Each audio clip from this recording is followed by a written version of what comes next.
changed. But just one more on the consumer itself. I want to understand. So what you are all saying is that clearly there is a type of categories which are interacting with consumers at home, which are growing, and people are willing to spend more on it because they're spending more time with it and building.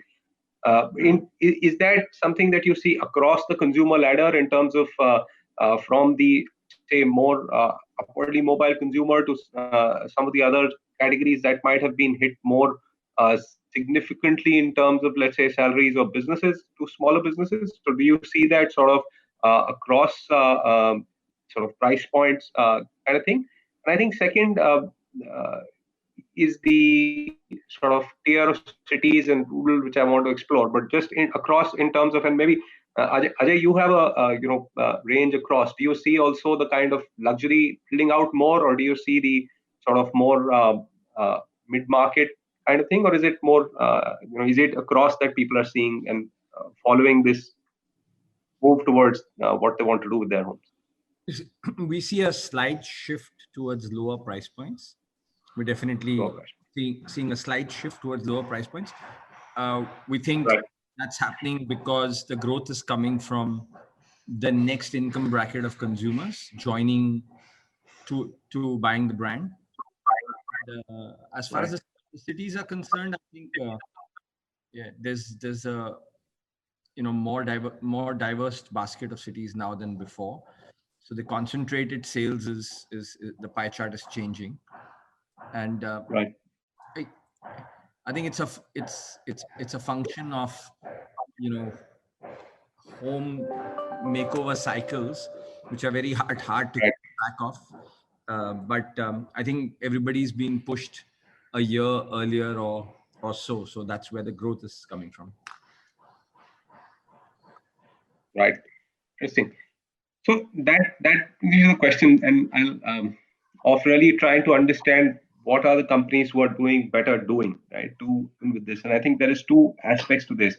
So one is like mentioned Ajay, I think this decentralization. So we've recently done this research called Full Potential Revival Growth, and one of the aspects that we uncovered in that research was that after the migration and with the reverse migration as well, not just rural, but what we see as quartile 3, quartile 4 GDP generators, right? I mean, smaller cities, they are clearly going to be accounting for growing faster and accounting for a much larger chunk of business.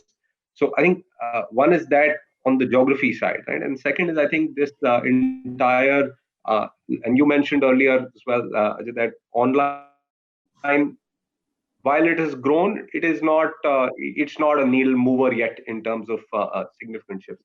So how are you seeing better companies really prepare to make the most of some of these shifts? Is there where would you say your investments have changed, or where are you spending the time and money? So I think something that is not on the radar and should be highlighted is the companies that are doing better and that are going to do better are the ones who've treated their own employees better. It's very, very important. It's been an era where cost cutting, laying off seems to have become very legit and fashionable for corporates. And obviously, as the economy is opened up, some are struggling, just to get operations reinstated back because they didn't really take care of their people, especially, the factory shop floor has not probably been worried about too much as the lockdown broke out. So, I hear supply chain concerns in many sectors, but it's mostly stemming from not looking after people. Warehouses and factories are the backbone of everything that the consumer wants. Doesn't matter whether it's coming online or offline. The second aspect is definitely, companies that are doing better are the ones who are digitally, I would say, enabled in terms of their supply chain or information flow.